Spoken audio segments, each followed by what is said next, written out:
जी कैफ 8 audit and insurance, आज का लेक्चर नंबर 8 आगाज करते हैं। प्रीवियस लेक्चर में हमने मैनेजमेंट रिस्पॉन्सिबिलिटीज के बारे में स्टडी किया था और आपके होम असाइनमेंट ड्यू है आज। पहले होम असाइनमेंट डिस्कस कर लेते हैं, फिर लेक्चर से रिलेटेड क्वेश्चंस आपके बाद में एंड पे लेते हैं। चलिए होम असाइनमेंट की तरफ आते हैं। यह आपकी चैप्टर 1 की होम असाइनमेंट है, इसमें चैप्टर 1 के क्वेश्चन डिस्कस होंगे। चैप्टर 1 में जो लर्निंग ऑब्जेक्टिव था हमारा 3। Question 5, explain the meaning of assurance. Assurance का मतलब क्या है? Confidence, credibility, and give 2 examples of type of assurance which can be provided. 2 type of assurance बतानी है जो प्रोवाइड की जा सकती हैं, लिमिटेड और रिजर्व। इसमें एब्सोल्यूट एश्योरेंस नहीं बताना क्योंकि एब्सोल्यूट एश्योरेंस प्रोवाइड नहीं की जा सकती। Distinguishing between the two in terms of level of assurance offered by each of them.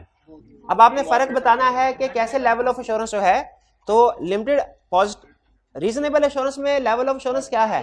High but not absolute level of assurance which is expressed in positive form of conclusion. और limited assurance is moderate level of assurance expressed negative form of conclusion. Question 5 clear? कोई problem? जी यहाँ पे assurance engagement की definition नहीं लिखनी चाहिए क्योंकि उसने आपसे एश्योरेंस के बारे में पूछा है, एश्योरेंस एंगेजमेंट के बारे में नहीं पूछा। ठीक है, एश्योरेंस सिंपल, एश्योरेंस वैसे कहीं स्टैंडर्डाइज्ड टर्म में डिफाइंड नहीं है। स्टैंडर्डाइज्ड टर्म में एश्योरेंस एंगेजमेंट डिफाइन है, लेकिन एश्योरेंस का जो जनरल मीनिंग होता है हम वो बता देंगे इसको। ठीक है, ट्रस्ट, क्रेडिबिलिटी, कॉन्फिडेंस।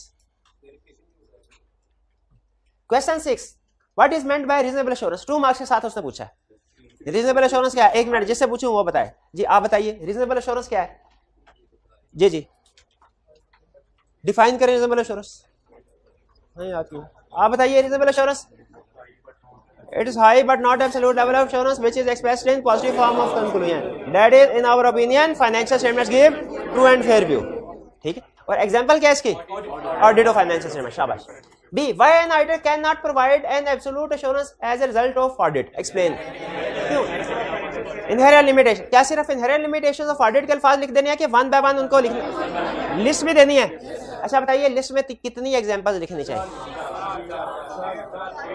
देखिए 3 मार्क्स हैं, ये तो कंफर्म है ना कि 3 तो होंगी, लेकिन सम टाइम याद रखिए जब मार्किंग स्कीम हमारे सामने आती है, सम टाइम 1 पॉइंट का 1 मार्क होता है, सम टाइम 1 पॉइंट का 0.5 मार्क होता है, सम टाइम 1 पॉइंट का 0.75 मार्क होता है। तो हम कंफर्म नहीं है इस वक्त एग्जाम में बैठे बैठे कि इसके कितने मार्क्स को एलोकेट करेगा। तो बेहतर होता है कि हम सेफर अजम्पशन लें। सेफर अजम्पशन क्या होगी कि 0.5 मार्क है 1 पॉइंट का, और कोशिश करें 6 लिख दें। अगर 6 नहीं भी लिख सकते कम से कम 4 तो जरूर लिख देना, 4 या 5। ठीक है, अगर आपके पास टाइम है तो सिर्फ 3 अजम्पशंस लिख के, 3 लिमिटेशंस लिख के आगे ना चलें। ठीक है, सम टाइम इस तरह के वो मार्क्स होते हैं जिनमें स्टूडेंट को कंसेप्ट आता भी होता है लेकिन वो सम टाइम मार्क्स लूज कर जाता है। तो आपने जब मार्किंग स्कीम एलोकेट करनी है तो सेफर साइड पे आपने अज्यूम करना है मार्किंग स्कीम को कि 1 पॉइंट को 0.5 मार्क एलोकेट किए होंगे उसने। यहां पे एक लाइन लिखी थी, परसुएसिव रादर देन कंक्लूसिव, यानी most of the audit evidence is persuasive rather than conclusive.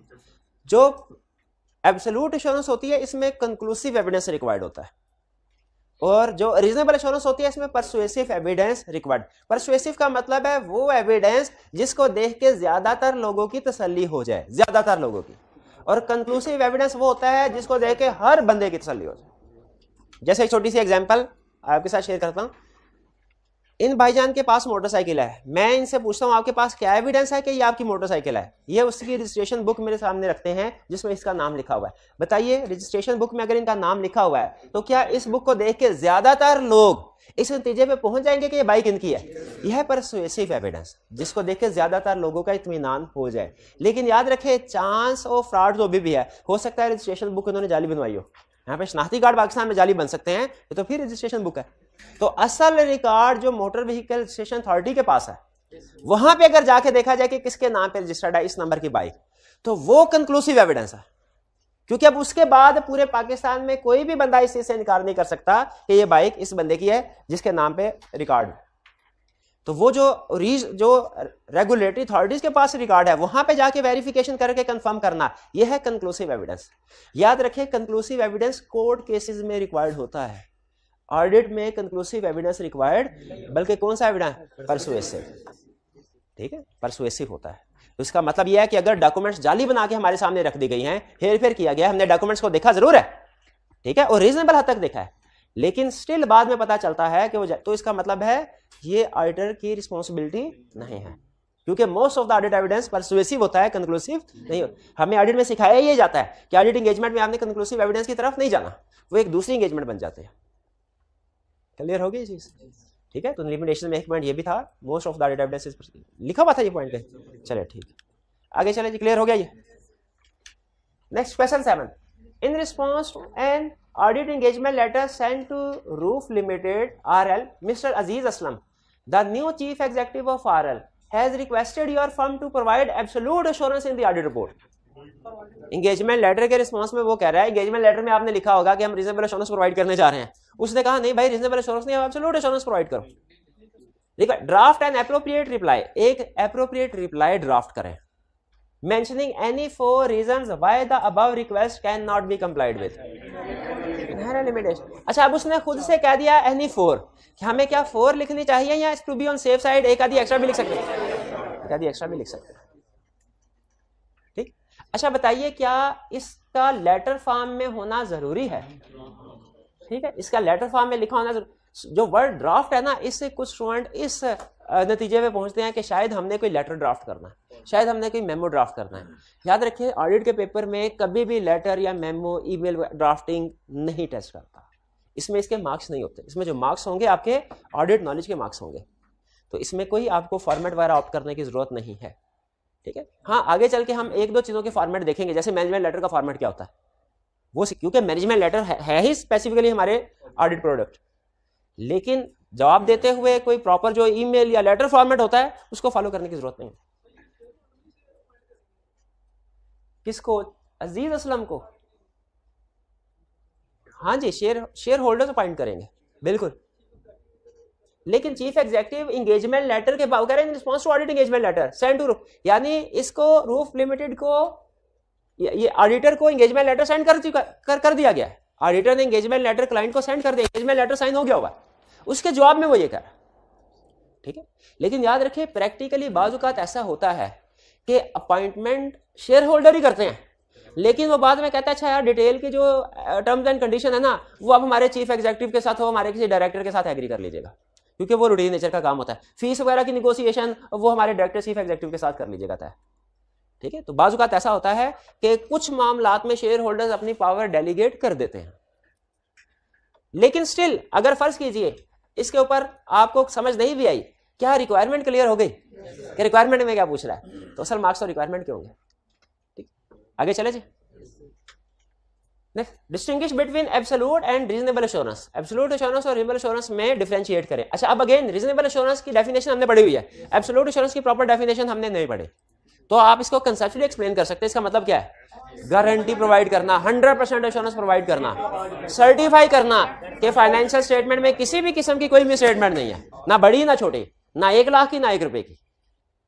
Reasonable assurance तो आपको बताइए, high but not. Identify the type of assurance that is expected in an audit of the financial statements. Audit of financial statement में कौन सी type of assurance दी जाती है? अच्छा अब आगे जरा समझने की जरूरत है। Clearly outlining the reasons to justify your point of view.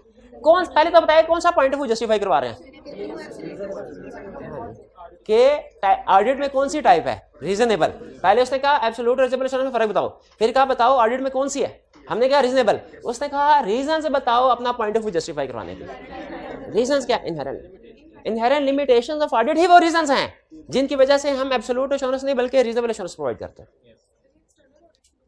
जी। ये inherent limitations of audit external audit की ही लिमिटेशंस है। ये तो मैंने आपको बताया, जहां कहीं सिर्फ वर्ड ऑडिट यूज करूं इससे मुराद एक्सटर्नल ऑडिट, तो बिल्कुल ये एक्सटर्नल ऑडिट की इनहेरेंट लिमिटेशंस है जी। एग्जामिनर भी इसी तरह करेगा जी। हाँ जी जी बिल्कुल, एब्सोल्यूट डिस्टिंग्विश करते हुए एब्सोल्यूट की सिर्फ डेफिनेशन लिखेंगे और रीजनेबल एश्योरेंस की भी सिर्फ डेफिनेशन लिखेंगे। वो तो देखिए आपका अगला। अच्छा इस क्वेश्चन में आप बता सकते हैं कितने पार्ट्स हैं? बज़ाहिर ये लगता है एक क्वेश्चन है, लेकिन असल में ये 3 in 1 क्वेश्चन है। इसमें 3 पार्ट्स है, एक डिस्टिंग्विश वाला, एक दूसरा आइडेंटिफाई टाइप और तीसरा रीजंस वाला। तो आपने इन तीनों को अलग-अलग हेडिंग दे के आंसर करना है। पहली चीज ABC 1 2 3 करने की जरूरत नहीं है क्योंकि उसने नहीं किया हुआ, लेकिन कम से कम हेडिंग्स आपने इनकी अलग देनी है। ये बात समझ आ गई आपको। और पहले वाले पार्ट में एब्सोल्यूट की डेफिनेशन, रीजनेबल एश्योरेंस की डेफिनेशन। अच्छा, एक चीज और ध्यान में रखिएगा, अक्सर स्टूडेंट के जहन में ये होता है कि जब कभी वो डिफरेंशिएट करने को कहेगा, डिस्टिंग्विश करने को कहेगा, तो इसका मतलब है हमने दरमियान में लाइन लगा के लेफ्ट राइट इस तरह क्वेश्चन को प्रेजेंट करना है। नहीं, ये लाजमी नहीं है, लाजमी नहीं। अगर तो कोई कंसेप्ट आपको इस तरीके से लाइन लगा के सिखाया गया ना और एग्जाम में पूछता है तो आपको उसी तरह कंपैरेटिव फॉर्म में प्रेजेंट। लेकिन अगर कोई कंसेप्ट कंपैरेटिव फॉर्म में आपको नहीं सिखाया गया, स्टेटमेंट फॉर्म में सिखाया गया है और एग्जाम में वो आपसे उसका डिफरेंस पूछता है, तो आपने स्टेटमेंट फॉर्म में ही उसको लिखना है। और याद रखें, ऑडिट में कई दफा वो दो टर्म्स के दरमियान में कहते हैं इसमें डिफरेंशिएट करो, तो हमने सर में दोनों की डेफिनेशन प्रोड्यूस करनी होती है। Definition is a part of difference, ठीक है। तो डेफिनेशन प्रोड्यूस करनी है और डेफिनेशन भी लाजमी नहीं आप left right format comparative format में प्रेजेंट करें, वो आप ऊपर नीचे प्रेजेंट कर सकते हैं। क्लियर हुई ये बात कि डिस्टिंग्विश वाले या डिफरेंशिएट वाले क्वेश्चन को प्रेजेंट कैसे करना है। अगर तो हमने वो डिफरेंस कंपैरेटिव फॉर्म में सीखा हुआ तो कंपैरेटिव फॉर्म में उसको प्रेजेंट करेंगे। अगर कंपैरेटिव फॉर्म में नहीं सीखा हुआ तो उससे स्टेटमेंट फॉर्म में जैसे डेफिनेशन रिप्रोड्यूस करते हैं वैसे प्रोड्यूस कर लेंगे। Next question 9, describe 3 limitations of external audits. तीन पूछी, तीन पूछी, हम एहतियातन एक आधी एक्स्ट्रा लिख दें क्योंकि ये तो आपको बता दिया ना, एक आधी एक्स्ट्रा लिखने से कोई फर्क नहीं पड़ता, हम सेफर साइड पे रहते हैं। अगर गलत भी हो जाए तो वो अल्टरनेट को चेक कर लेता है। इंटरनल ऑडिट की क्या लिमिटेशन होगी वो हमारे सिलेबस में है ही नहीं, वो हमारे सिलेबस में है ही नहीं। लेकिन एक्सटर्नल ऑडिट की ही कुछ लिमिटेशन इंटरनल ऑडिट की बन जाती है, लेकिन वो हमारे सिलेबस कभी भी नहीं पूछेगा, गारंटी है कभी नहीं पूछेगा इंटरनल ऑडिट की लिमिटेशन क्या है। एक्सटर्नल ऑडिट क्लियर हो गई? What is the difference between an assurance engagement and an audit engagement? Audit engagement is a type of assurance engagement. आगे, in which reasonable assurance is provided. In which reasonable assurance is provided. Clear? 11. Briefly explain with examples. Examples को underline करें, इसका मतलब हमने examples भी include करनी है अपने आंसर में। The different level of assurance that can be provided to an insurance client. एक मिनट हारिए मेरे भाई, बताइए जरा, different level of assurance that can be provided to audit client। एक तो हो गया absolute और एक हो गया reasonable। वो कह रहे हैं, हाँ कह रहे हैं, हाँ शाबाश, लिमिटेड और रीजनेबल। और फिर एग्जांपल्स, रीजनेबल एश्योरेंस की एग्जांपल क्या है? शाबाश, रीजनेबल एश्योरेंस की एग्जांपल क्या है? रिव्यू। शाबाश, कौन किसी ने यहां से आवाज आई थी? Review, audit of financial statement. और लिमिटेड एश्योरेंस की example, review of financial statement या review of cash flow for cost. Cash flow for cost पता है क्या होते हैं? हाँ, बजट वगैरह, फ्यूचर की प्रोजेक्शंस। जी जी, नहीं एब्सोल्यूट तो है ही नहीं इसमें। नहीं, वो कह रहा है different level of assurance that can be provided to an insurance client. Assurance client को तो हम सिर्फ दो ही प्रोवाइड कर सकते हैं लेवल ऑफ एश्योरेंस, रीजनेबल और लिमिटेड। एब्सोल्यूट तो प्रोवाइड ही नहीं कर सकते। एब्सोल्यूट एश्योरेंस का वर्ड तो इसके आंसर देते हुए हमारे कहीं पे भी नहीं आएगा क्योंकि वो प्रोवाइड ही नहीं कर सकते। वो एक लेवल ऑफ एश्योरेंस जरूर है दुनिया में, एब्सोल्यूट लेवल ऑफ एश्योरेंस दुनिया में एक टर्म जरूर है, लेकिन वो हम कभी अपने ऑडिट क्लाइंट को प्रोवाइड नहीं करते। 12. AG company approached the mini finance bank to extend their overdraft limit in order to finance a new project. क्या कह रहा है? कंपनी गई बैंक के पास, कहा हमने जो लोन लिया वो उसको एक्सटेंड कर दे, बढ़ा दें क्योंकि हमने एक नया प्रोजेक्ट शुरू करना है। Bank asked the company to provide cash flow projections. Bank ने कहा कैश फ्लो प्रोजेक्शन, फ्यूचर की प्रोजेक्शंस बताइए। कैश फ्लो फॉर कॉस्ट का ही दूसरा नाम cash flow projection. And assurance over these projection, और इसके ऊपर एश्योरेंस भी लेके आई। Required. Explain the type of assurance engagement that will be undertaken by the auditor in the above scenario. Limited assurance engagement, cash flow forecast में limited, and form of such assurance, negative form. ठीक है. Also explain why such type of assurance is appropriate for cash flow projection. ये थोड़ा सा आपका judgemental question है कि बताइए क्यों कैश फ्लो प्रोजेक्शन के ऊपर हम लिमिटेड एश्योरेंस प्रोवाइड करते हैं। इसलिए कि ये फ्यूचर की अमाउंट्स होती हैं, फ्यूचर पे बेस कर रही हैं, जिनको एक्यूरेटली वेरीफाई नहीं कर सकते।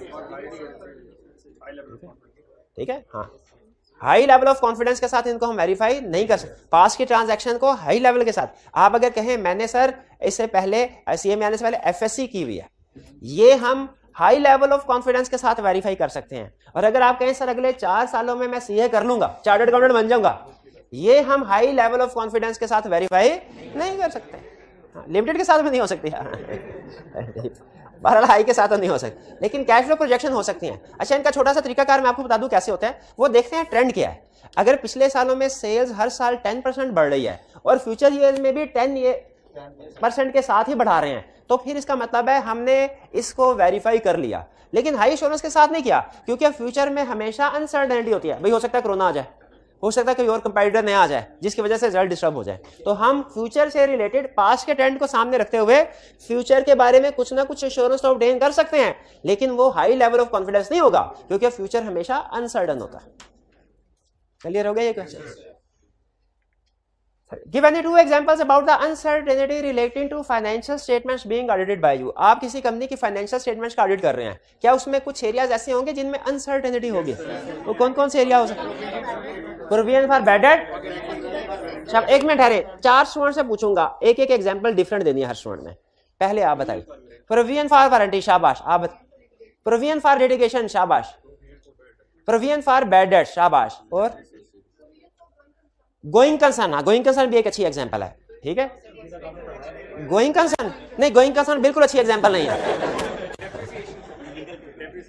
चलिए गोइंग कंसर्न की बेसिक्स मैं आपके साथ शेयर कर देता हूं, बल्कि फिर उसके साथ लिटिगेशन की भी कर, अब एक्सप्लेन करना ही है, पहले लिटिगेशन की कर देता हूं। जब कभी किसी कंपनी के खिलाफ कोई लीगल केस पेंडिंग होना, कंपनी के खिलाफ, एक होता है जो कंपनी ने दूसरों के खिलाफ लिटिगेशन होती है, एक ये होती है जो कंपनी के खिलाफ दूसरी। जब कभी कंपनी के खिलाफ कोई लिटिगेशन हो, एज ऑडिटर हमने ये देखना होता है कि कंपनी ये केस हार रही है कि जीत रही है।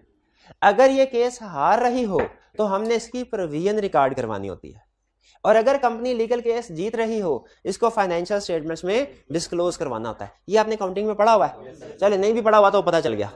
लीगल केस कंपनी के खिलाफ पेंडिंग हो, चल रहा है, अभी बता रहा, अभी ऑडिट में तो पढ़ लिया।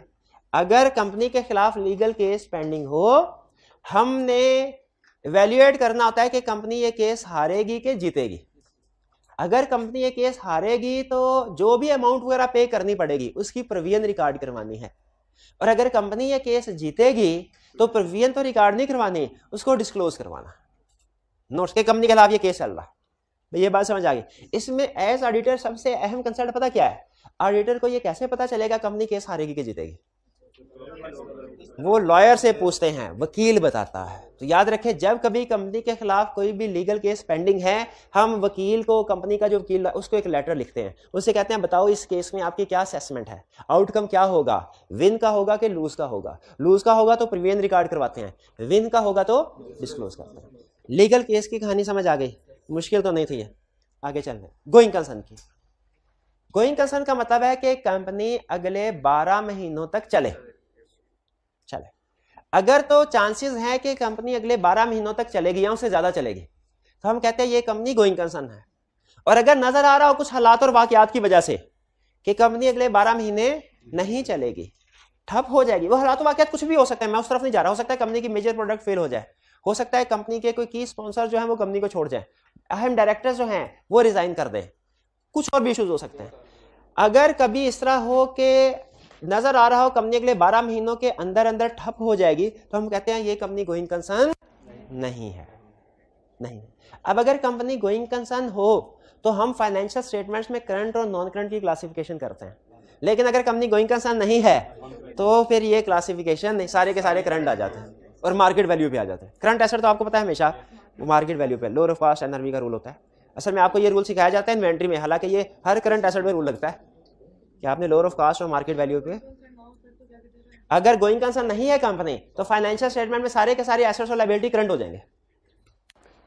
ठीक है भाई, करंट ही हो जाने चाहिए ना, क्योंकि कंपनी ने अगले 12 महीनों के अंदर बंद हो जाना। तो इसका मतलब ये हुआ कि कंपनी गोइंग कंसर्न है कि नहीं है, इसका सिग्निफिकेंट इंपैक्ट पड़ता है।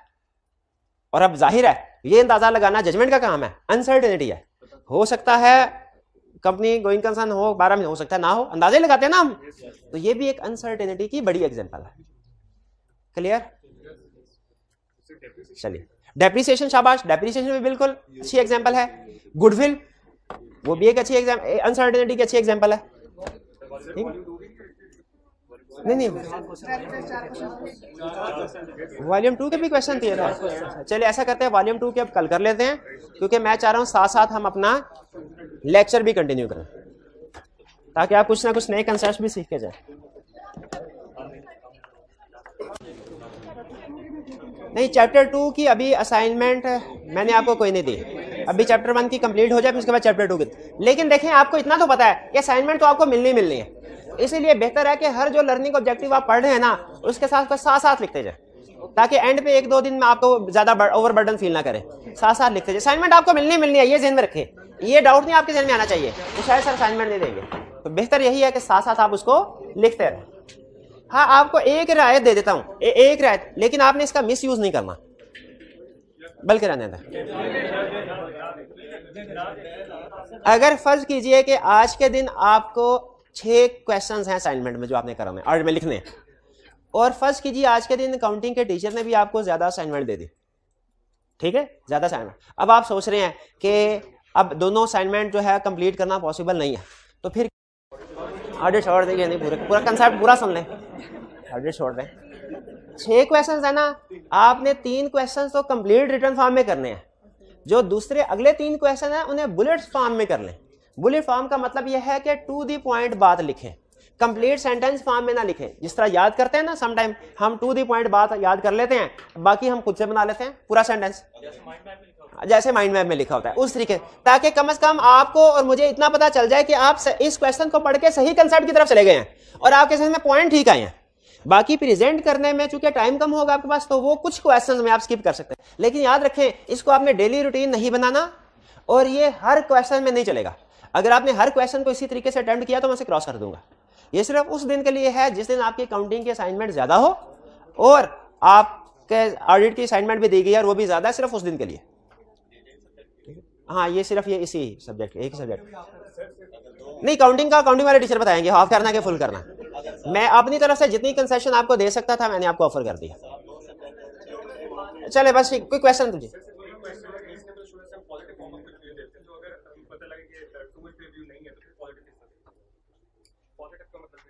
नहीं, अच्छा, ये अभी मैंने आपको सिर्फ इतना बताया कि पॉजिटिव फॉर्म ऑफ कंक्लूजन, कि अभी जो मैंने आपको एग्जांपल दिया ना, ये उस वक्त की एग्जांपल है जब फाइनेंशियल स्टेटमेंट्स ठीक है। In our opinion financial statements give true and fair. जब financial statement true and fair भी प्रेजेंट नहीं करेंगी, उस वक्त की वर्डिंग क्या होगी वो अभी नहीं मैंने आपको सिखानी, ठीक है, वो नेक्स्ट चैप्टर आएगा उसमें सिखाऊंगा। क्लियर? अच्छा, हाइब्रिड में अगर किसी भी स्टूडेंट का कोई क्वेश्चन हो तो पूछ लीजिए। हाइब्रिड क्लास में किसी भी स्टूडेंट का कोई क्वेश्चन है तो पूछ लीजिए, नहीं तो फिर आगे चलते हैं। जी जी, नहीं सो नहीं गए, उनको समझ आ रही है सारी। जी जी, क्वेश्चन स्टूडेंट ने ये पूछा है, सर सीईओ मैनेजमेंट का हिस्सा है कि डायरेक्टर का हिस्सा है? ठीक है, इसका जवाब देने से पहले मैं आपसे ये पूछ लूं कि लॉ के सब्जेक्ट के हवाले से बताऊं कि ऑडिट के सब्जेक्ट के हवाले? लॉ में सीईओ डायरेक्टर है, लेकिन ऑडिट में सीईओ मैनेजमेंट का हिस्सा है, मैनेजमेंट का हिस्सा है। अगर कभी कह देना कि internal auditor is reporting to CEO, तो आपने ये नहीं समझना कि इंटरनल ऑडिटर डायरेक्टर्स को रिपोर्ट कर रहा है, आपने क्या समझना है, इंटरनल ऑडिटर मैनेजमेंट को रिपोर्ट कर रहा है। लेकिन अच्छा, लॉ के हवाले से लॉ ये कहता है कि सीईओ डायरेक्टर है नहीं, क्योंकि वो ऑनरेरी, वो अगर ना भी डायरेक्टर हो, सीईओ का डायरेक्टर होना जरूरी नहीं है। हाँ, पूरा लॉ नहीं, सीईओ का डायरेक्टर, लेकिन अगर वो डायरेक्टर नहीं है तो ऑनरेरी डायरेक्टर होता है, उसके पास सारी प्रीमियम वैसे अप्लाई होती है। ये ज़हन में रखेगा, इसको कंफ्यूज नहीं करना कंसेप्ट को। क्या भला, सीईओ ऑडिट में मैनेजमेंट है, लॉ में डायरेक्टर है। सीईओ ऑडिट में मैनेजमेंट का हिस्सा है, लॉ में डायरेक्टर्स का हिस्सा। और कोई क्वेश्चन? चलिए अब स्टडी करते हैं। अच्छा, हम स्टडी कर रहे थे 5 elements of insurance engagement study किए, 3 पार्टी पढ़ लिया, सॉरी इसमें सब्जेक्ट मैटर पढ़ लिया, सूटेबल क्राइटेरिया पढ़ लिया, 3 पार्टी स्टार्ट किया था। 3 पार्टी में 3 पार्टीज होती हैं, responsible party, practitioner, users. Responsible party यानी मैनेजमेंट की रिस्पॉन्सिबिलिटी हमने पढ़ ली, और ये भाई मुझे बताएंगे रिस्पॉन्सिबिलिटी मैनेजमेंट की क्या है, मैनेजमेंट किस चीज की जिम्मेदार है ऑडिट में, मैं क्या क्या काम मैनेजमेंट ने करने हैं। 1 मिनट और कोई नहीं बोलेगा, ये भाई बताएंगे, वो उनसे वो मैनेजमेंट है, उसे पूछना क्या जिम्मेदारी भाई तेरी, क्या रिस्पॉन्सिबिलिटी था मैनेजमेंट की? कुछ नहीं यार, कुछ पढ़ा ही नहीं। ये है, हाँ, उससे पूछा, खुद नहीं पता। जी भाई बताइए। टू प्रिपेयर फाइनेंशियल, अच्छा आगे कहानी आपने बता देनी है, in accordance with applicable financial reporting framework, this includes estimates, counting policies, वो कहानी से मुझे सिर्फ मेन पॉइंट चाहिए। लेकिन इसका ये मतलब नहीं कि क्वेश्चन का जवाब देते हुए भी आप सिर्फ की टर्म्स लिखें, ये ध्यान में रखिएगा। टेस्ट होता है ना तो स्टूडेंट वही अल्फाज लिख रहा होता है, to preparation of financial statement, उसके बाद अगर आपने टेस्ट में या पेपर में प्रेजेंट करते हुए कंप्लीट सेंटेंस फॉर्म में आंसर देना है, ये ध्यान में रखिएगा। दूसरी रिस्पॉन्सिबिलिटी, एक मिनट हारी बस यार ऐसे ना कर, इंटरनल ऑडिट क्यों नहीं याद करके, for design and implementation of internal control, और तीसरी क्या थी, to provide information to auditor. ठीक है, इसमें एडिशनल इंफॉर्मेशन भी थी और unrestricted access to persons within the entity. अच्छा, इसके साथ नीचे एक और लाइन भी लिखी थी कि कुछ स्पेसिफिक रिस्पांसिबिलिटीज भी हैं जो हम आगे चल के कहीं पढ़ेंगे। जैसे स्पेसिफिक रिस्पांसिबिलिटी में गोइंग कंसर्न की जिम्मेदारी शामिल है, फ्रॉड को प्रिवेंट डिटेक्ट करना, रिटन रिप्रेजेंटेशन। रिटन रिप्रेजेंटेशन क्या होती है, ये रिटन फॉर्म में इंफॉर्मेशन होती है जो मैनेजमेंट ऑडिटर को प्रोवाइड करती है। लेकिन अगर आप देखें ना तो आईकैप ने इसको अलग से रिटन रिप्रेजेंटेशन को लिखा हुआ है, लेकिन अगर थोड़ा सा सोचे ना तो रिटन रिप्रेजेंटेशन वो इंफॉर्मेशन है जो मैनेजमेंट ऑडिटर को प्रोवाइड करती है। ये हमारे इंफॉर्मेशन वाले पॉइंट में कवर हो जाता है, जो तीसरा पॉइंट में लिखा है to provide information to auditor, तो रिटन रिप्रेजेंटेशन भी इंफॉर्मेशन ही है, ये आगे चल के पढ़ेंगे आप। ठीक है, उसमें कवर हो, लेकिन बहरहाल स्पेसिफिक रिस्पांसिबिलिटी है, स्पेसिफिक रिस्पांसिबिलिटी में चलता है गोइंग कंसर्न की रिस्पांसिबिलिटी, सब्सिक्वेंट इवेंट की रिस्पांसिबिलिटीज, रिलेटेड पार्टी की। यानी अच्छा, स्पेसिफिक रिस्पांसिबिलिटी में मैं जितनी भी एग्जांपल दे रहा हूं ना आपको एक भी समझ नहीं आएगी क्योंकि आपने पढ़ी नहीं हुई रिलेटेड पार्टीज क्या, लेकिन मैं सिर्फ आपको इतना बताना चाह रहा हूं कि कुछ ना कुछ स्पेसिफिक रिस्पांसिबिलिटीज होती हैं। देखिए ओवरऑल रिस्पांसिबिलिटी आपको समझ आ गई ना क्या है, क्यों बोला, क्योंकि मैंने समझाई थी। स्पेसिफिक रिस्पांसिबिलिटी समझ नहीं आई ना क्योंकि मैंने समझाई ही नहीं। हाँ, गोइंग कंसर्न आज हल्की सी डिस्कशन हुई है, वो शायद अब आपको समझ आ गई हो थोड़ी बहुत, लेकिन ये सारी हमने one by one concept detail में स्टडी करना है। ठीक है, तो आपको इतना पता हो कि कंसेप्ट हैं जरूर, अभी तो सिर्फ इंट्रोड्यूस करा रहा हूं, ये कंसेप्ट है, एग्जैक्टली इनमें क्या चीजें हैं वो आगे चल के पढ़ना। तो कल हमने मैनेजमेंट की रिस्पांसिबिलिटी पढ़े, अब बताइए ऑडिटर की रिस्पांसिबिलिटी होगी क्या नहीं। अच्छा, ये कंसेप्ट केस स्टडी का कंसेप्ट है, रट्टे के लिहाज से तो उसमें दो लाइनें हैं कि ऑडिटर की क्या रिस्पांसिबिलिटी है। भाई मैनेजमेंट की रिस्पांसिबिलिटी है तो ऑडिटर की भी तो रिस्पांसिबिलिटी होगी कोई। इसमें आपने इसको याद करने के पॉइंट ऑफ व्यू से नहीं, समझने के पॉइंट ऑफ व्यू से सुनना। ठीक है, आईकैप इसमें 99% केस स्टडी में कंसेप्ट को टेस्ट करता है, रिप्रोडक्शन में नहीं करता, लेकिन याद भी कर लीजिएगा, ज्यादा फोकस समझने के ऊपर। पढ़ क्या रहे हैं, सुने, ऑडिटर इज रिस्पॉन्सिबल, जिम्मेदार है, यानी ऑडिटर ने ये काम करना है। क्या काम करना है, टू ऑब्टेन रीजनेबल एश्योरेंस। अच्छा एक चीज बताइए, हमने चैप्टर 1 में ये स्टडी किया था, एश्योरेंस के दो टाइप्स हैं, रीजनेबल और रिलेटिव। फिर उसके बाद चैप्टर 2 पे आए। फर्ज कीजिए हमारे सिलेबस में कोई 23 चैप्टर्स हैं अगर, तो चैप्टर 2 से लेके चैप्टर 22 तक अब बाकी जितने भी चैप्टर्स हैं ना वो रीजनेबल एश्योरेंस से रिलेट करते हैं, यानी ऑडिट से, और जो एक चैप्टर है वो रिव्यू से रिलेट करता है। आप में से कोई स्टूडेंट जज कर सकता है कि ऑडिट के लिए इतने ज्यादा चैप्टर्स और रिव्यू के लिए सिर्फ एक चैप्टर क्यों है? क्योंकि ऑडिट में हाई लेवल ऑफ एश्योरेंस है, ज्यादा प्रोसीजर्स, रिव्यू में moderate level of assurance, come procedure. इसलिए एक दो और रीजन भी हैं, वो बाद में पढ़ेंगे, बड़ी रीजन यही है। Auditor responsible to obtain reasonable assurance. किस चीज के बारे में reasonable assurance? Whether financial statements give true and fair view. और फिर रीजनेबल एश्योरेंस ऑब्टेन करने के बाद दबा के बैठ जाए कि शेयर होल्डर्स को बताए, कैसे बताए? यानी इसकी रिस्पॉन्सिबिलिटीज में हमने अभी तक 2 पॉइंट पढ़े। पहला रीजनेबल एश्योरेंस ऑब्टेन करना, दूसरा उस रीजनेबल एश्योरेंस के लिहाज से रिपोर्ट इशू करना। यानी अगर रीजनेबल एश्योरेंस मिल गई है तो रिपोर्ट हो सकता है कुछ और हो, रीजनेबल एश्योरेंस नहीं मिली तो हो सकता है रिपोर्ट कुछ और हो, मिसस्टेटमेंट है तो हो सकता है रिपोर्ट कुछ और हो। मिसस्टेटमेंट यानी रिपोर्ट इशू करेगा जो भी रीजनेबल एश्योरेंस है उसको एश्योरेंस मिली होगी, ये रिस्पॉन्सिबिलिटी पूरी करते हुए जो भी आउटकम, जो भी सिचुएशन उसके सामने आई होगी उसके लिहाज से रिपोर्ट इशू करेगा। अच्छा, रिपोर्ट किसको इशू की जाती है? क्वेश्चन मेरा ये है, क्या ऑडिटर पूरे ऑडिट में सिर्फ शेयर होल्डर्स को ही कम्युनिकेट करता है या शेयर होल्डर्स के अलावा कुछ दूसरे लोगों को भी कम्युनिकेट कर सकता है? जिससे पूछूंगा वो बताएगा। जी मेरे भाई, ये भाई हिलाई क्या ऑडिटर ऑडिट के दौरान में जो काम करता है प्रोसीजर, उसके नतीजे में सिर्फ शेयर होल्डर को कम्युनिकेट करता है कि कुछ दूसरी पार्टीज को भी कम्युनिकेट करता है? सिर्फ शेयर होल्डर को करेगा, बाकी किसी को कुछ भी कम्युनिकेट नहीं करेगा? भाई कुछ और लोगों को भी कर सकता है, जैसे मैनेजमेंट को। एग्जाम्पल बताइए। मैनेजमेंट लेटर, क्या मैनेजमेंट लेटर मैनेजमेंट को कम्युनिकेट नहीं करता? अच्छा सोच के मुझे बताइए, अगर उसे कोई नॉन कंप्लायंस पे लॉज एंड रेगुलेशन नजर आए, कोई इरेगुलरिटी नजर आए, इलीगल काम होता नजर आए, मनी लॉन्ड्रिंग होती नजर आए, क्या उसे रेगुलेटरी अथॉरिटी को कम्युनिकेट करना चाहिए? अगर रिक्वायर्ड है कि ऑडिटर करेगा तो फिर करना चाहिए, वरना नहीं। याद रखें, कुछ इलीगल काम होते हैं, कुछ नॉन कंप्लायंस पे लॉज एंड रेगुलेशन होते हैं, वो रिपोर्ट करने होते हैं, कुछ नहीं करने होते। जैसे अगर मनी लॉन्ड्रिंग हो रही है तो शायद रिपोर्ट करेगा, ठीक है। अगर उसे ड्रग्स का धंधा चल रहा है रिपोर्ट करे। लेकिन अगर किसी को रिश्वत दी है मैनेजमेंट ने कि भाई ये मीटर जल्दी लगवा देना हमारा, ये लो 50,000 रुपये रिश्वत, ये भी इलीगल है, इसको रिपोर्ट करना रिक्वायर्ड नहीं है। तो कुछ इलीगल काम है जो रिपोर्ट करना रिक्वायर्ड है हमारे ऊपर, कुछ इलीगल काम है जो रिपोर्ट करना रिक्वायर्ड। तो आपने हर स्टूडेंट क्या करता है, हर इलीगल काम पे कहता है मैं रेगुलेटरी अथॉरिटीज को कम्युनिकेट करूंगा। नहीं, जहां पे लॉ ने कहा हुआ है कि ऑडिटर ये रिपोर्ट करेगा वहां पे हमने करना है, वरना नहीं करना। क्लियर हुई ये बात? तो इसका मतलब ये है कि ऑडिटर की टोटल 3 तरह की रिस्पॉन्सिबिलिटीज हो गई।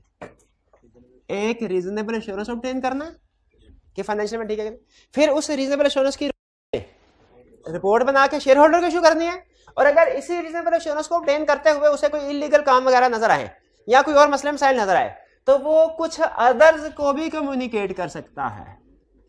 इसको कम्युनिकेट करेगा। ये अदर से क्या मुराद है? Other than share holders. लेकिन कब?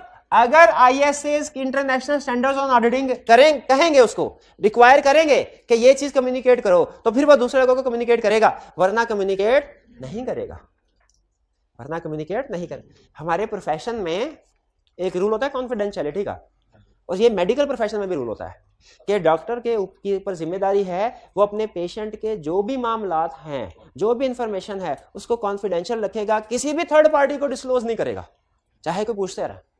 लेकिन सम टाइम डॉक्टर्स होते हैं इसको डिस्क्लोज, कुछ जगहों पे उन्होंने एक्सेप्शन भी दी हुई है कि अगर मरीज बिल्कुल मरने वाला ना, लो आके इनको बता दो कि भाई इसका बंदोबस्त कर लें। या अगर कुछ समझ नहीं आ रही कि इस मर्ज में क्या मेडिसिन देनी चाहिए, तो किसी सीनियर या अदर डॉक्टर से मशवरा लिया जा सकता है, उसके बता शेयर करते। बिल्कुल। तो उसी तरह याद रखें, एज ऑडिटर हमारे ऊपर भी रिस्पॉन्सिबिलिटी है कि हम रीजनेबल एश्योरेंस ऑब्टेन करते हुए, ऑडिट करते हुए, हम अपने क्लाइंट के बारे में बहुत से कॉन्फिडेंशियल मैटर सामने आएंगे हमारे, हमने किसी दूसरे को डिस्क्लोज। लेकिन कुछ जगहों पे जहां आईएसए रिक्वायर करे वहां पे हमने दूसरे लोगों को कम्युनिकेट करना है, कर सकते हैं। इसकी 2 एग्जांपल्स मैंने आपको दी हैं। एक एग्जांपल भाई ने दे दी मैनेजमेंट लेटर वाली, और एक एग्जांपल मैंने आपको दे दी इलीगल एक्टिविटीज वाले। अगर आईएसए रिक्वायर करें तो हम इलीगल एक्टिविटीज को भी डिस्क्लोज करते हैं। कुछ इलीगल एक्टिविटीज रिक्वायर्ड है, कुछ नहीं है। तो ये बात समझ आ गई। एक क्वेश्चन मुझे ये बताइए, ऑडिटर रीजनेबल एश्योरेंस कैसे ऑब्टेन करता है? प्रोसीजर, बिल्कुल प्रोसीजर फॉर्म, शाबाश। अब देखिए, अब ये है थ्योरेटिकल कंसेप्ट। थ्योरेटिकल कंसेप्ट यहाँ पे खत्म हो जाता है, आपका लर्निंग ऑब्जेक्ट यहाँ पे खत्म हो गया। लेकिन ये कंसेप्ट चूंकि मैंने आपको बताया केस स्टडी में वो टेस्ट करता है, तो अब केस स्टडी में कैसे टेस्ट करेगा मैं उसकी तरफ आपको लेके जा रहा हूँ। ये चीज जो आगे लिखी है आपको बुक में नहीं मिलेगी कहीं पे, लेकिन ये केस स्टडीज में यूज होगी, इसीलिए इसको अच्छे तरीके से समझे। पहले मुझे बताइए, ऊपर ऑडिटर की रिस्पॉन्सिबिलिटी समझ आ गई आपको? Auditor responsible to obtain absolute assurance, limited assurance.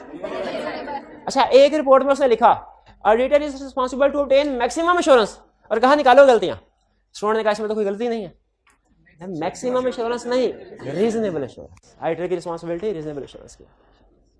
और क्या ऑडिटर अपने ऑडिट के दौरान में शेयर होल्डर्स के अलावा कुछ दूसरे लोगों को कम्युनिकेशन कर सकता है? यस, ये है पॉइंट, यस कर सकता है। उसकी 2 एग्जांपल्स क्या है? एक डायरेक्टर्स को, मैनेजमेंट को, मैनेजमेंट लेटर, और दूसरा रेगुलेटरी अथॉरिटीज को जब कोई इलीगल एक्टिविटीज हो। अब केस स्टडी की तरफ चलें। केस स्टडी में वो आपसे पूछेगा,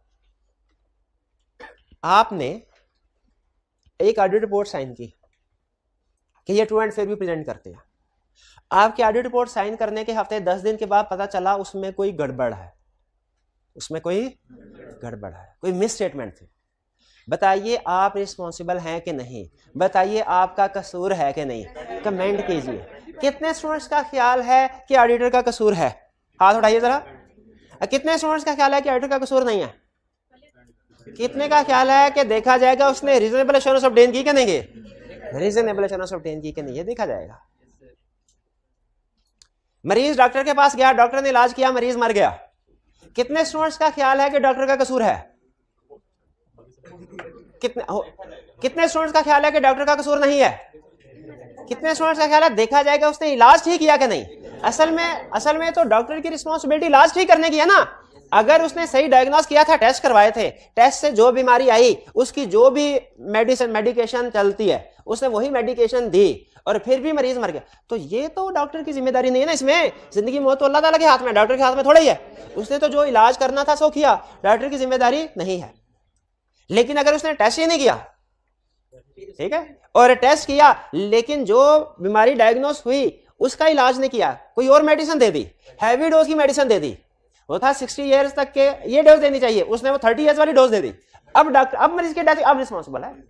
तो याद रखिए, मरीज की लाइफ या डेथ डिसाइड नहीं करेगी कि डॉक्टर ने जिम्मेदारी पूरी की कि नहीं की, बल्कि ये डिसाइड करेगा कि डॉक्टर ने प्रोसीजर सही परफॉर्म किए थे कि नहीं किए थे। उसी तरह फाइनेंशियल स्टेटमेंट्स में ऑडिट के बाद मिस स्टेटमेंट सामने आ जाती है। ये मिस स्टेटमेंट डिसाइड नहीं करेगी कि ऑडिटर ने काम ठीक किया कि नहीं किया, बल्कि हम देखेंगे ऑडिटर ने रीजनेबल एश्योरेंस ऑब्टेन की कि नहीं की। आपको पता है रीजनेबल एश्योरेंस ऑब्टेन करने के बाद भी मिस स्टेटमेंट सामने आ सकती हैं। यही तो फर्क है रीजनेबल एश्योरेंस और एब्सोल्यूट एश्योरेंस में, ठीक है। तो जब कभी वो कहे रिपोर्ट साइन की उसके बाद मिस स्टेटमेंट सामने आई, बताइए ऑडिटर रिस्पॉन्सिबल है कि नहीं? हम कहेंगे डिपेंड कर। अब देखिए आपने कमेंट कैसे करना है। सबसे पहले आपने कैलकुलेट करना है क्वेश्चन में मटेरियलिटी लेवल। अगर तो जो मिस स्टेटमेंट मटेरियलिटी लेवल आपको पता क्या है? 5% ऑफ प्रॉफिट। अगर तो मिस स्टेटमेंट की अमाउंट 5% ऑफ प्रॉफिट से कम है, उसी वक्त आपकी छुट्टी। क्या आप कहेंगे सर ये इमटेरियल मिस स्टेटमेंट है, इमटेरियल मिस स्टेटमेंट पे हमारी जिम्मेदारी है ही नहीं कोई, इमटेरियल मिस स्टेटमेंट में हमारी जिम्मेदारी, ये तो पहले हल्ले में हमारी जान छूट गई। लेकिन अगर वो मटेरियल मिस स्टेटमेंट हो तो हम कहेंगे हाँ सर हमारी रिस्पॉन्सिबिलिटी है, लेकिन रीजनेबल एश्योरेंस की।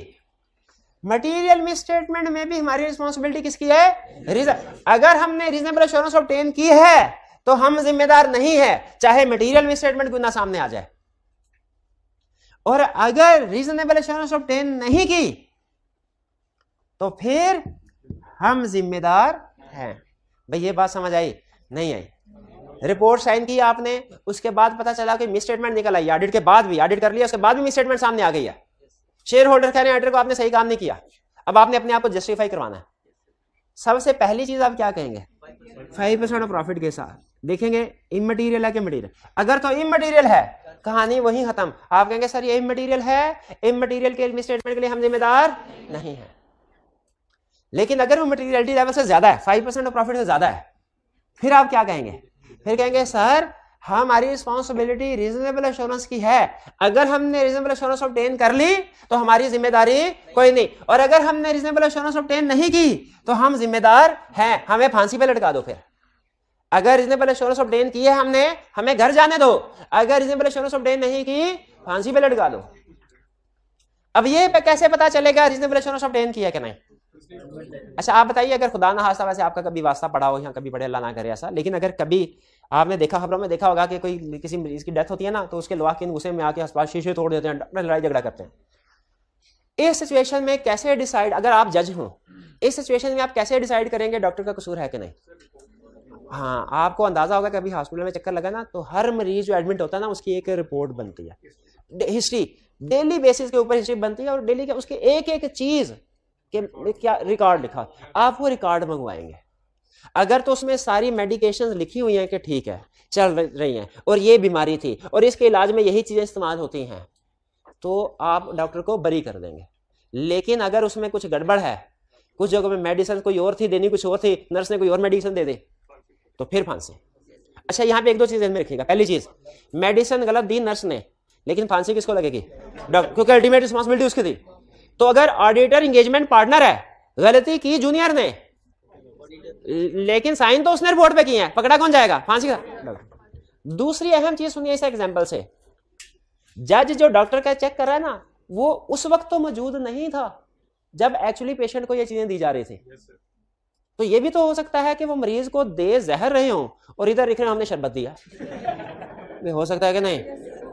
याद रखे, दुनिया में लिखा पड़ा असूल है कि जो चीज डॉक्यूमेंट आपने की है ना, एज्यूम किया जाएगा वही हुई थी, अनलेस कोई दूसरा उसको गलत साबित करे। तो आपका जो इसी तरह याद रखे। अब इससे सबक क्या मिलता है हमें पार्टनर कहे ना स्टॉक आउट करने के लिए जाओ, तो चाहे जाएं चाहे ना जाएं, लेकिन लिखना जरूर है कि हम गए थे और हमने ये चीजें देखी।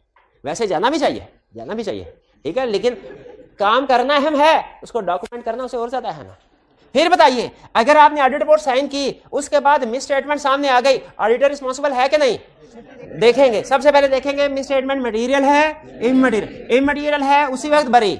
मटेरियल है तो अभी भी इसको ऑडिटर को पकड़ना आसान नहीं है। इवन अगर ऑडिट के बाद मटेरियल मिस स्टेटमेंट भी आ जाए ना, बड़ी भी, स्टिल ऑडिटर कहेगा मेरी तो रिस्पॉन्सिबिलिटी रीजनेबल एश्योरेंस की थी। अगर मैंने रीजनेबल एश्योरेंस ऑब्टेन की है, मुझे घर जाने दो। अगर मैंने रीजनेबल एश्योरेंस ऑब्टेन नहीं की, मुझे जेल भेज दो। अब ये कैसे पता चलेगा उसने रीजनेबल एश्योरेंस ऑब्टेन किया कि नहीं? देखा जाएगा कि क्या उसने आईएसएस के मुताबिक सारे प्रोसीजर, सारी रिक्वायरमेंट्स को पूरा किया है कि नहीं। अगर उसने आईएसएस के मुताबिक सारे प्रोसीजर, सारी रिक्वायरमेंट को पूरा किया है, सारे प्रोसीजर, सारी रिक्वायरमेंट को पूरा किया है, तो फिर उसने रीजनेबल एश्योरेंस ऑब्टेन कर ली, उसका कोई कसूर नहीं। लेकिन अगर उसने किसी एक रिक्वायरमेंट को भी पूरा नहीं किया तो भाई बात समझ आई। चलें एक और एग्जांपल जो फिट बैठे, जो आपके दिल को लगे जाके। क्लास में फर्ज कीजिए 100 स्टूडेंट्स हैं, पेपर दिया, रिजल्ट आया, 3 फेल हो गए। प्रिंसिपल साहब ने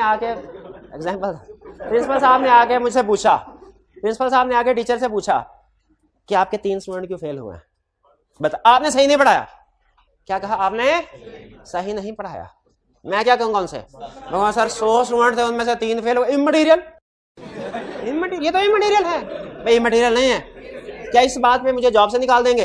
निकाल देना चाहिए? नहीं निकालना चाहिए ना, इमटेरियल है भाई। 2 3 4 तो फेल हो ही जाते हैं। अच्छा फर्ज कीजिए, अब ये बात समझ आ गई।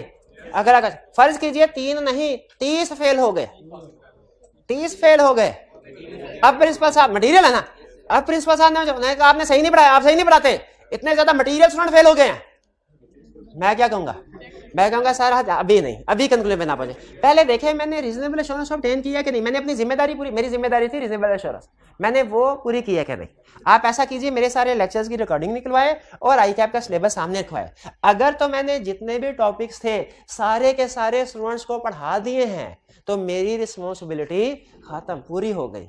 लेकिन अगर एक टॉपिक भी ऐसा है जो मैंने नहीं पढ़ाया तो फिर मुझे फांसी पे लटका दे भाई। ऐसे ही होना चाहिए ना। मुझे बताइए, उस्ताद की भी जिम्मेदारी सिलेबस कंप्लीट करवाने की होती है कि स्टूडेंट को पास करवाने की? सिलेबस कंप्लीट करवाने की, और पास करवाने की नहीं होती। कामयाबी नाकामी उस्ताद के हाथ में नहीं है, किसके हाथ में है? अल्लाह के हाथ में। ठीक है, इसीलिए याद रखें, हम रीजनेबल एश्योरेंस प्रोवाइड करते हैं। हाँ, क्या कोई स्टूडेंट इम्तिहान के बाद फेल हो जाए, इस बात का सबूत है कि टीचर ने ठीक नहीं पढ़ाया, अपनी जिम्मेदारी पूरी नहीं की? इस बात हो भी सकता है, नहीं भी हो सकता, हो भी सकता नहीं, डिपेंड, ये देखा जाएगा उसने टॉपिक सारे कराए क्या नहीं, उसने टेस्ट सारे कंडक्ट करवाए कि नहीं, उसने पास पेपर डिस्कस किए कि नहीं किए, वो एग्जामिनर कमेंट स्टूडेंट के साथ शेयर करता रहा कि नहीं करता रहा। ठीक है, ये सारी चीजें अगर होती रहे तो जिम्मेदारी। भाई ये कंसेप्ट समझ आया? ये आपको केस स्टडी में टेस्ट करेगा। अच्छा, फिर ये तो हो गया मिस स्टेटमेंट। बाद बात ऐसा होता है, वो कहता है ऑडिट हुआ, उसके बाद मिस स्टेटमेंट नहीं सामने आई, कोई और प्रॉब्लम सामने आई, जैसे वीकनेस इन इंटरनल कंट्रोल। तो याद रखें, हमारी रिस्पॉन्सिबिलिटी होती है। ये वैसे अहम कंसेप्ट है, अगर ये समझ आ गया ना, आप यहीं पे लेक्चर को रोक के खत्म भी कर सकते हैं। आगे सिर्फ एडिशनल कंसेप्ट बता रहा हूं जो बाद में भी कहीं किसी जगह बताने हैं। ऑडिटर की रिस्पॉन्सिबिलिटी सिर्फ रिपोर्ट ठीक है कि नहीं ये नहीं होती, ये तो होती है, लेकिन कुछ जगहों पे रिक्वायर्ड है कि ऑडिटर ने कुछ दूसरे लोगों को चीजें कम्युनिकेट करनी है।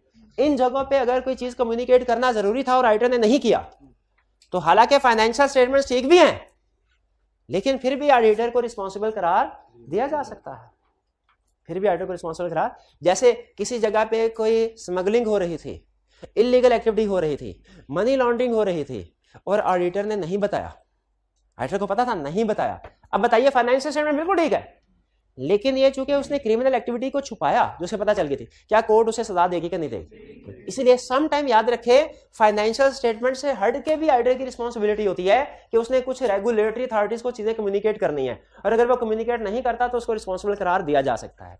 इसकी एग्जांपल्स क्या है? इसकी एग्जांपल ये है कि कुछ चीजें ऐसी हैं जो हमने प्रोफेशनल बॉडीज या रेगुलेटर्स को बतानी है। प्रोफेशनल बॉडी या रेगुलेटर हम कहते हैं आईकैप और एससीसीपी को। जैसे नो क्लॉर का मतलब होता है non compliance with laws and regulation. नो कटा यानी non, C means compliance, laws and regulation. अगर यानी in short violation of law.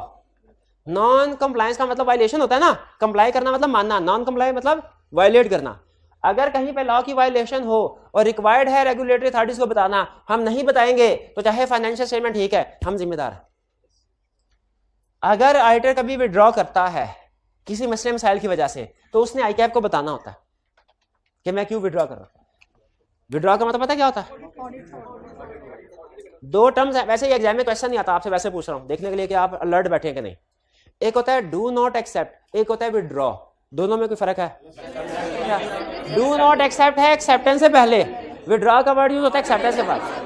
क्या कोई ऑडिट क्लाइंट हमारे पास आया, हमारे पास ये राइट है कि हम डू नॉट एक्सेप्ट कर लें? क्या हमारे पास ये राइट है पहले एक्सेप्ट कर लिया, बाद में पता चला तो बड़ा गड़बड़ वाला क्लाइंट है, क्या बाद में विड्रॉ कर सकते हैं? लेकिन जब बाद में विड्रॉ करते हैं ना, हमने आईकैप को बताना। अगर ना बताएं तो हम जिम्मेदार होंगे, हमें पेनल्टी बताना होता है। क्यों विड्रॉ? क्योंकि स्टैट्यूटरी ऑडिट होता है ना, तो लीगल रिस्पॉन्सिबिलिटी होती है हमें ऑडिट करना। वरना क्लाइंट प्रैक्टिस में बाजू का ऐसे होता है, ऑडिटर ने विड्रॉ किया और क्लाइंट एससीसीपी ने ना रिक्वायरमेंट होती है कि फाइनेंशियल स्टेटमेंट ऑडिट रिपोर्ट के साथ कंपनी में सबमिट करवानी है। एक कंपनी ने अपनी ऑडिट रिपोर्ट सबमिट नहीं करवाई, एससीसीपी ने उसके ऊपर 20 लाख जुर्माना आयद कर दिया। उसने कहा सर हमारा कसूर नहीं है, जुर्माना ऑडिटर पे आयद करें। क्यों? ऑडिटर ने ऑडिट रिपोर्ट नहीं दी, वो हमें वादे करता रहा है कि मैं इस तारीख को रिपोर्ट दे दूंगा, इस तारीख को रिपोर्ट दे दूंगा, इस तारीख को रिपोर्ट दे दूंगा। एससीसीपी ने ऑडिटर को पकड़ा, ये रियल केस है। ऑडिटर ने कहा सर झूठ बोल रहे हैं, असल में सिचुएशन ये थी कि ये हमें इन्फॉर्मेशन नहीं दे रहे थे, और ये कह रहे थे 20 तारीख को इन्फॉर्मेशन दे देंगे, 25 को दे देंगे, 30 को दे देंगे, ड्यू डेट गुजर गई, हमारा नहीं इनका कसूर है। तो इस सिचुएशन में एससीसीपी ने कहा भाईजान अगर आपको टाइम पे इन्फॉर्मेशन नहीं, तो आपकी जो एग्रीड डेडलाइन थी एंगेजमेंट लेटर में डेट थी, या तो आप एंगेजमेंट लेटर को रिवाइज करवाते, डेट एक्सटेंड करते, या आप उसी डेट के ऊपर मॉडिफाइड रिपोर्ट दे देते, या ये भी नहीं करना था ना तो विड्रॉ कर लेते और हमें बता देते, उस सूरत में हम आपको ना पकड़ते। लेकिन अब मैनेजमेंट कह रही है कि अब देखिए बाहिर यही लग रहा है ना, एंगेजमेंट लेटर पे डेट एग्री हुई थी ऑडिट रिपोर्ट, और ऑडिटर ने उस डेट के ऊपर रिपोर्ट नहीं दी, तो वो तो उसी का। तो इसीलिए याद रखें विड्रॉ भी हम कुछ सिचुएशन में कर सकते हैं, लेकिन फिर रेगुलेटरी अथॉरिटीज को बताना। और दोस्त अच्छा कम्युनिकेशन, हम देखें रिपोर्ट हमारी प्राइमरी रिस्पॉन्सिबिलिटी वो तो जाती है शेयर होल्डर्स को। मैं समझा क्या रहा हूं आपको कि शेयर होल्डर्स के अलावा भी कुछ लोगों के साथ हम कम्युनिकेशन करते हैं। उसमें एक पार्टी है रेगुलेटर्स, प्रोफेशनल बॉडीज, और एक पार्टी है डायरेक्टर्स। डायरेक्टर्स भी एक तरह से अदर देन शेयर होल्डर्स ही है ना, अदर्स की कैटेगरी में आएंगे, क्योंकि शेयर होल्डर डायरेक्टर्स को क्या क्या मैटर्स कम्युनिकेट करते हैं हम। सबसे बड़ी example weakness in internal control, और दूसरा ये बड़ी इंटरेस्टिंग एग्जांपल है, बार बार रहेगी, मॉडिफिकेशन इन रिपोर्ट। ये क्या कह रहा है भला? प्रैक्टिकली सुन लीजिएगा, यह है 2 चाबी गवर्नेंस। क्या लिखा है? प्रैक्टिकली जब कभी हमारे सामने कोई गड़बड़ आए ना, हम डायरेक्ट रिपोर्ट इशू करने की बजाय पहले मैनेजमेंट से रिक्वेस्ट करते हैं कि सर आप इसको ठीक कर लें वरना रिपोर्ट मॉडिफाई हो जाएगी। अगर मैनेजमेंट ठीक कर ले तो शिवाय, अगर मैनेजमेंट ठीक ना करे तो अभी भी नहीं, अभी फिर नेक्स्ट स्टेप पे जाते हैं, 2 चार्ज विद गवर्नेंस से रिक्वेस्ट करते हैं सर आपके जूनियर जो है ना मैनेजमेंट देखें वो ये गड़बड़ कर रहे हैं, उन्होंने तो ना कर दिया है, हम अपनी हुज्जत पूरी कर रहे हैं, आपको बता रहे हैं, आप अगर कोई करेक्टिव एक्शन ले सकते हैं अभी तो ले लें वरना मॉडिफाइड रिपोर्ट तैयार है। याद रखें अगर डायरेक्टर्स करेक्टिव एक्शन ले लें तो भी हमारा काम तो हो गया, लेकिन अगर फिर भी डायरेक्टर करेक्टिव एक्शन ना ले तो फिर उसके बाद हम मॉडिफाइड रिपोर्ट इशू करते हैं। लेकिन याद रखें ये लाजिम है हमारे ऊपर, जब कभी मॉडिफाइड रिपोर्ट इशू करनी है पहले मैनेजमेंट और फिर उसके बाद डायरेक्टर्स को जरूर कम्युनिकेट करना है, वरना डायरेक्टर्स बाद में कहते हैं यार एक दफा हमसे तो बात करके देखते, हम तो मैनेजमेंट की ऐसी की तैसी कर देते, तो आपकी बात नहीं, एक दफा भी आपने हमारे साथ जिक्र नहीं किया, तो हम फिर उसको एक दफा डायरेक्टर के साथ जिक्र, हमने मैनेजमेंट के साथ डिस्कस किया, फिर डायरेक्टर के साथ डिस्कस किया, नहीं माने तो फिर मॉडिफाइड रिपोर्ट हाजिर। फिर ऑडिटर्स इंडिपेंडेंस, ऑडिटर को इंडिपेंडेंट होना चाहिए। अगर किसी वजह से आपके ख्याल में ऑडिटर की इंडिपेंडेंस छोटा इशू है कि बड़ा इशू? ऑडिटर को स्टार्ट में इंडिपेंडेंट होना चाहिए कि थ्रू आउट द ऑडिट? कोई ऐसी सिचुएशन है जिसमें ऑडिटर स्टार्ट में तो इंडिपेंडेंट हो, बाद में ड्यूरिंग ऑडिट इंडिपेंडेंट ना हो? हाँ, बस यही एग्जांपल है। अच्छा, एग्जांपल ठीक है। ठीक, अगर फर्ज कीजिए स्पाउस, डायरेक्टर, पार्टनर की शादी हो जाए डायरेक्टर से, ये अच्छा, ये मैं इसलिए एग्जांपल दे रहा हूँ, ये एक दफा पास पेपर में आई हुई है। हाँ जी, और आपको समझ भी आ जाएगी, समझ भी आ जाएगी। अगर ड्यूरिंग ऑडिट ऑडिटर की इंडिपेंडेंस पे कोई क्वेश्चन मार्क लग जाए तो वो भी ऑडिटर ने डायरेक्टर्स को बताना है। अच्छा, क्यों बताना है ये मैं अभी नहीं बता रहा, लेकिन याद रखे बताना जरूर है। ये समझ आ गई चीज? तो आज के लेक्चर में हमने क्या सीखा? सबसे अहम चीज तो हमने ये सीखी कि रिपोर्ट के बाद मिस स्टेटमेंट आ जाए तो लाजमी नहीं है कि ऑडिटर का कसूर है, वो देखा जाएगा मिस स्टेटमेंट मटेरियल है कि इमटेरियल है। मटेरियल है तो आगे देखा जाएगा रीजनेबल एश्योरेंस ऑफ डेट की कि नहीं की। डायरेक्ट कंक्लूजन पे जंप नहीं लगानी। फिर हमने ये भी सीखा कि रिपोर्ट के अलावा, शेयर होल्डर्स को रिपोर्ट देने के अलावा कुछ और लोग भी हैं जिनको ऑडिटर्स कम्युनिकेट करता है। अब वो कौन लोग हैं और उनको क्या कम्युनिकेट करता है वो भी हमने सीख लिया। ऐसे ही है, ये याद रखेंगे। चलिए, नो क्लार्क का मतलब है इलीगल एक्टिविटीज, इसके साथ लिख लें इलीगल एक्टिविटीज।